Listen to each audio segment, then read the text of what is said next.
FDH Internacional y Fish Studios presentan Clasificación A. Hola, ¿cómo están? Bienvenidos a Clasificación A. Mi nombre es Natán Díaz y queremos dar la bienvenida a todos los que nos escuchan a través de las diferentes emisoras y también a través del podcast. Gracias por acompañarnos nuevamente. Hoy tengo conmigo a mi buen amigo Josué Ortiz otra vez. Bienvenido, Josué. Gracias por tenerme aquí, Natán. Es un privilegio. Ya habíamos hablado hace poquito acerca del tema del aborto. Sí. Fue un tema súper interesante. Sí, tuve buenas personas que escucharon y que les fue una bendición. Y gracias por la oportunidad. Tu audiencia está padrísimo aquí. No, gracias por acompañarnos, Josué. Ya estamos aprovechando que también estás aquí en la Ciudad de México. Claro, no tenemos que viajar lejos. Sí, para también vernos, y es un pretexto un poquito también para que convivamos. Excelente. Hoy queremos hablar acerca de un libro que escribiste que se llama Una gran historia. Uh-huh. Y para cuando salga este programa, ya va a estar disponible. Ya está Así disponible. que háblanos un poquito acerca de este libro. Bueno, pues no, hombre, muchísimas gracias por la invitación. Este libro nació de la idea de ayudar a los creyentes a entender mejor la historia de la palabra de Dios. Para mí era una realidad en mi propia vida que yo quería estudiar la Biblia y empezaba a estudiar Gálatas y después estudiaba Salmos y después entraba Levítico y decías, bueno, pues por lo menos para decir que leí Levítico y a seguirle avanzando. Pero nunca había yo entendido lo que es la teología bíblica, ¿no? Que es el término técnico de este libro. En realidad nosotros le decimos, el libro se llama Una gran historia, pero el término técnico es la teología bíblica, que es el estudio de la palabra de Dios en vista de una sola narrativa, de una historia central. Entonces él tiene 3 propósitos. Este libro es un libro muy pequeño, son 58 páginas. Tiene 3 propósitos. Uno es ayudar a los no creyentes. Es un muy buen recurso que tú podrías regalar a alguien que no es creyente y sabes que él lee este libro y tiene preguntas de estudio al final de cada capítulo. Número 2, no nada más es para no creyentes, es para creyentes también, que puedan entender ellos. Yo me imagino, lo podría yo ocupar en un devocional familiar con mi familia y leerlos todos juntos y demás. Pero número 3, este libro está diseñado para que podamos también compartir nosotros mejor lo que llamamos el Evangelio. Claro. Que podamos entender nosotros mismos la narrativa bíblica para poder entonces contarlo a otras personas. Entonces este es un libro muy pequeño, este es un resumen, es la versión pequeña de otro libro que va a salir primero Dios, por ahí de agosto. Y ese libro ya es más extenso y demás. Pero este libro es muy pequeño, muy fácil de leer, muy práctico y espero de verdad que pueda cumplir esos 3 propósitos. Y este va a estar disponible gratis, ¿verdad? Este es gratis, totalmente gratis, o en Kindle. Y en Kindle creo que sí hay un pequeño costo, creo que 99 centavos, pero eso es nada, nos obligan Kindle a hacer un cargo. Pero sí es gratuito, si quieren descargarlo por PDF, está totalmente gratis. Y entonces, uno de los recursos, una de las maneras en que este recurso puede ser usado es, por ejemplo, en un discipulado, donde tengas nuevos creyentes, como decías. Al final de cada capítulo vienen estas preguntas de estudio. Entonces eso sirve para tener un diálogo, ¿no? Que puedan comentar lo que están entendiendo acerca de cada capítulo. Y el punto es porque hay varios recursos que son muy buenos con respecto al discipulado. Y que podrías también ocupar. Aquí son 5 capítulos, pero me parece que este es un muy buen recurso porque a veces nosotros hemos llegado a simplificar la idea del Evangelio en decir, mira, el Evangelio es que Jesús murió por tus pecados y que te puedes ir al cielo si lo aceptas.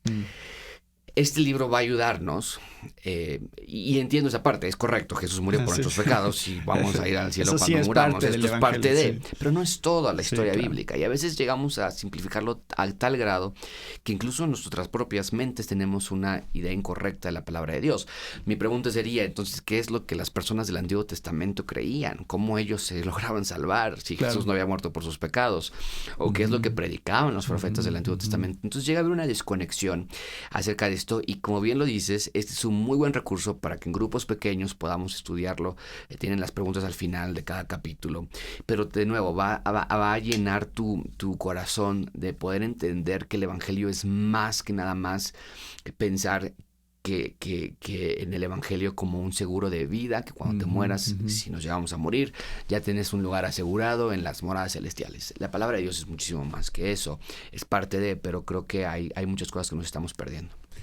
Entonces, en el capítulo 2, tú realmente estás enfocado en el Antiguo Testamento. Correcto. Porque, como decías, la mayoría de la gente a veces cree que el Antiguo Testamento es una cosa y que el Antiguo Testamento es una visión de Dios y que el Nuevo Testamento es otra visión de Dios. Entonces, que el Dios del Antiguo Testamento es de una manera y el Dios del Nuevo Testamento es de otra. Y tiende a haber esta separación entre el Antiguo y el Nuevo Testamento. Otra vez, no viendo la Biblia como un solo libro, sino como dos libros realmente. Entonces, una de las cosas más importantes que un nuevo cristiano puede entender acerca de la Biblia es eso, que la Biblia es una sola historia. Entonces, por eso es que este libro es tan importante. Y aunque sí hay otros libros de teología bíblica y otros recursos, pero creo que nunca va a haber demasiado sobre ese tema, porque creo que es una de las cosas más importantes que cualquier cristiano puede entender. Y lo sorprendente es que estamos hablando de nuevos cristianos, pero la verdad es que muchos cristianos de mucho tiempo a lo mejor no han entendido esta verdad. Correcto, ese era mi caso, ¿no? Mi caso era que llegábamos a ver el Antiguo Testamento como la ley, el Nuevo Testamento como la gracia. Y entonces empieza a dividir eso y hasta podrías leer con cierto recelo el Antiguo Testamento, ¿no? Y esos judíos que trataban de salvarse a través de la ley. Y no es cierto, podemos ver que desde el inicio hay una sola historia que se engloba en la institución del reino de Dios en la tierra, en el jardín del Edén, y Apocalipsis terminando con el jardín del Edén, en Génesis con el Israel, y en el Nuevo Testamento con el nuevo Israel. Es toda una secuencia, ¿no? El árbol de la vida en Génesis, en Apocalipsis el árbol de la vida también. Entonces hay una secuencia, no hay ningún cambio dramático. La iglesia no es el plan B de Dios porque se le fue el plan A, que era Israel, ni la cruz fue el plan B de Dios porque los corderos no eran suficientes en el plan A de Dios en el Antiguo Testamento. Y esta es parte importante de nuestra teología, porque aunque es importante saber lo básico, me parece que como cristianos debemos continuar nuestro entendimiento. Y no es técnico, no es un libro difícil de entender, no es un libro que lleva realmente la secuencia. En el capítulo 2, como lo dices, es el Antiguo Testamento y me evoco a dar la historia. No estoy tratando de crear teología extravagante, sino de qué se trata el Antiguo Testamento y que el lector pueda ver que el Antiguo Testamento, la historia, se conecta y embona perfectamente con la del Nuevo Testamento, que generalmente estamos un poco más familiarizados con él, ¿no? Hablas acerca de, por ejemplo, el primer matrimonio. Y claro, ahí hay algo muy significativo, ¿no? Acerca de, por ejemplo, el tema del matrimonio. Una de las maneras de teología bíblica de resumir el tema de toda la Biblia es con el tema del matrimonio, ¿no? Porque vas a empezar la Biblia con un matrimonio y vas a terminar la Biblia con un matrimonio. Exacto. Entonces, ese hilo lo vas a encontrar a lo largo de toda la Biblia. Sí, y no es que estamos tratando de alegorizar la palabra de Dios, no estamos tratando de encontrar cosas que conecten de alguna manera irreverente o creativa, pero bien lo dices, o sea, son cosas que podemos ir viendo y que tal vez algunos de nosotros la estábamos captando en el transcurso de nuestra lectura de la Biblia, pero que en este libro trato de ponerlo todo sobre la mesa de una manera muy sencilla, muy superficial, vamos a llamarlo, muy práctica, pero que puedes entender la unidad que tienes, ¿no? Entonces mi propósito es que tú puedas después agarrar el libro de Ruth y entender qué es lo que Dios iba progresivamente revelándole a los lectores de ese momento, pero después cómo se conecta ya cuando llegamos al libro de Mateo y sale de pronto en la línea de Ruth, claro, en la genealogía del Señor Jesucristo. Entonces, cómo se conecta todo eso es más que coincidencias. Para mí es que hay una gran historia en la palabra de Dios. Y pues este tema de teología bíblica, Josué, como estás explicando ahorita, es un tema que hemos tratado mucho en el programa porque entre más tiempo estudio la palabra, más me doy cuenta qué tan importante es ese tema. Claro. Y una vez que tienes esa visión de cómo se armoniza todo, de repente empieza a ser muy obvio, ¿no? De repente empiezas a verlo en todas partes. Estás leyendo cosas en el Antiguo Testamento y te das cuenta cuánto está basado el Nuevo Testamento en el Antiguo Testamento y dónde están todas esas conexiones. O sea, por ejemplo, como decías, la iglesia no es el plan B. Y algo que es muy interesante es ver, por ejemplo, a lo largo del Antiguo Testamento, el plan de Dios siendo revelado ya, no de la manera tan clara como es en el Nuevo, Claro. pero sí ya está siendo revelado que Dios tiene un plan para los gentiles. Claro, sí. Y que sí quiere salvar a los gentiles también, y que sí quiere que todas las naciones lo conozcan, y eso ya está siendo revelado en el Antiguo Testamento. Entonces, te empiezas a dar cuenta cuánto hay en el Nuevo Testamento, que de hecho casi es prácticamente todo, Sí. que está enteramente basado en lo que ya el Antiguo Testamento había estado mostrando en la historia de... Bueno, solemos de la hablar de humanidad. Pablo cuando le dice a Timoteo toda la escritura es inspirada por Dios y es útil. Y generalmente pensamos que él está refiriéndose a Romanos, está refiriéndose a Gálatas. Sí. Se estaba refiriendo al Antiguo Testamento. Y cómo es que eso era suficiente para que las personas, dice, te puedan hacer sabio para salvación. Entonces, si no entendemos esa unión, en realidad habrá parte en el Antiguo Testamento que nunca vamos a tocar, que nunca vamos a leer, y lo peor de todo, que nunca vamos a entender. Y mi propuesta, una de las tesis o la tesis principal del libro, es que Dios se ha querido revelar en la palabra de Dios y revelar su persona, revelar el plan de su reino para la humanidad. Entonces, si tenemos esa premisa en mente, si yo estoy en Éxodo, si estoy en Gálatas, tengo que ver quién es Dios y cuál es su plan a través de su reino. Entonces vemos cómo progresivamente se va revelando. Una de las preocupaciones más importantes de la iglesia hoy día, yo creo, es que los cristianos no sabemos de qué se trata la Biblia. No sabemos cómo compartir el evangelio y no sabemos exactamente qué es lo que Dios está haciendo en la actualidad. Estamos en un paréntesis, está Dios esperando que regrese la segunda venida y que nos saque de aquí, nos tenemos que aislar, nos tenemos que proteger. ¿Cómo está la conexión? ¿Qué es lo que está haciendo Dios en este momento? Está Jesús sentado a la diestra del Padre, pero quiere decir que está reinando ya. Hay muchísimas preguntas y creo que la teología bíblica y este libro, los siguientes recursos que esperamos que salgan, está con ese propósito, con la mira de ayudar al creyente a entender qué está pasando hoy, dónde está el reino de Dios hoy y cómo podemos encontrar esas respuestas a través de las Escrituras, ¿no? Y entonces, una de las cosas que van a empezar a surgir dentro de este libro es cuáles son estos temas recurrentes, ¿no? Como ya mencionábamos, el matrimonio es uno de estos Correcto. temas recurrentes, pero por ejemplo, tenemos el sacerdocio, el templo, los sacrificios, los diferentes oficios del Antiguo Testamento como reyes, profetas. Todas estas cosas empiezan a tener sentido una vez que empiezas a ver cómo se conecta con Jesús. Correcto. Todo está apuntando hacia Jesús. Exacto. Y entonces empiezas a ver que no es nada más estas historias que ahí están y tienes que encontrarles algún significado, sino que de hecho sí están apuntando todos en la misma dirección y están mostrándote un mismo propósito, que es la manifestación de Cristo. Dios está preparando el camino para la venida de Cristo desde Génesis 3:15, ¿no? Sí, Puedes verlo hasta...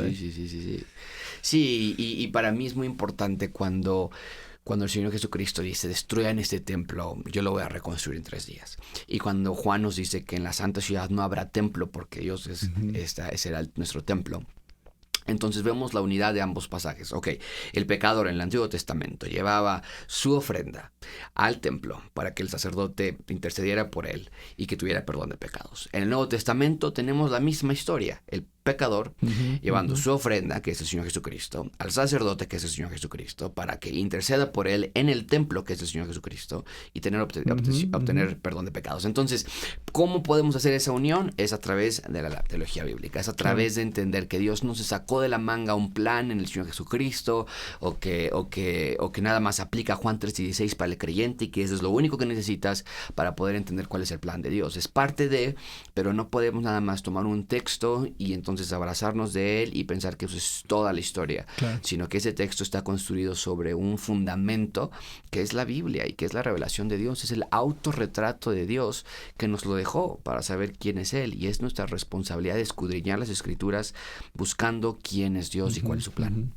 Y por ejemplo, una de las cosas que desarrollas aquí, que creo que es útil que todos puedan verlo, y son categorías útiles, ¿no? Claro. Porque vas leyendo, por ejemplo, en los evangelios acerca de Jesús y los milagros que hace. Y entonces, por ejemplo, explicas estas 3 categorías de los milagros. Entonces te ayuda a ubicar que Jesús no nada más está haciendo milagros al azar ¿no?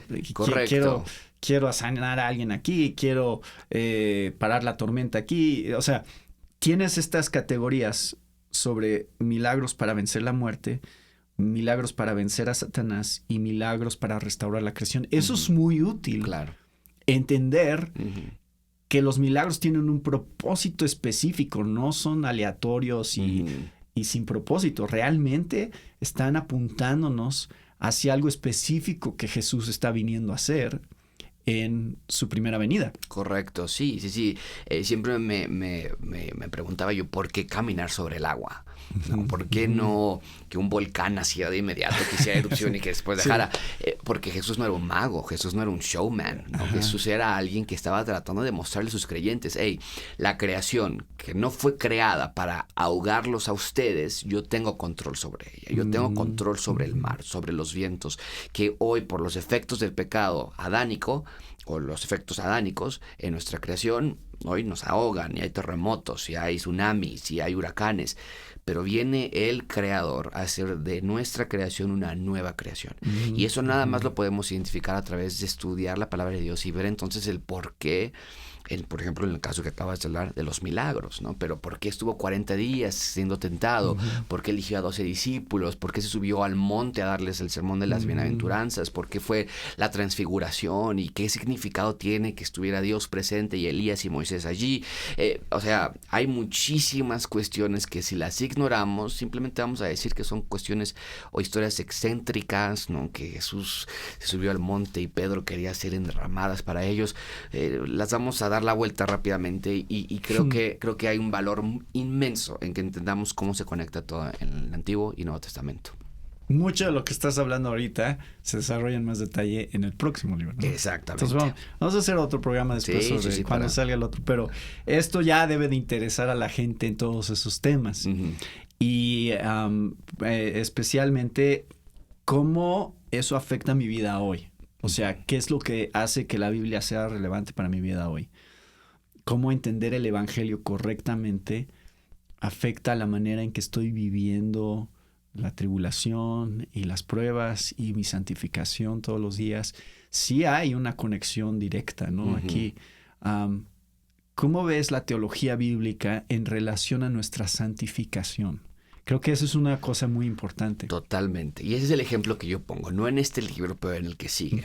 Y este libro es un muy buen inicio. De nuevo, es algo muy sencillo, muy concreto. Pero en el siguiente libro contesto esa pregunta que acabas de hacer, Nathan, porque me pareció increíble, con una ilustración. Yo pongo 2 escenas. Una es, imagínate que estás en la cárcel por un crimen que tú cometiste, viene un abogado, paga la fianza, te saca de ahí, te puedes ir a tu casa.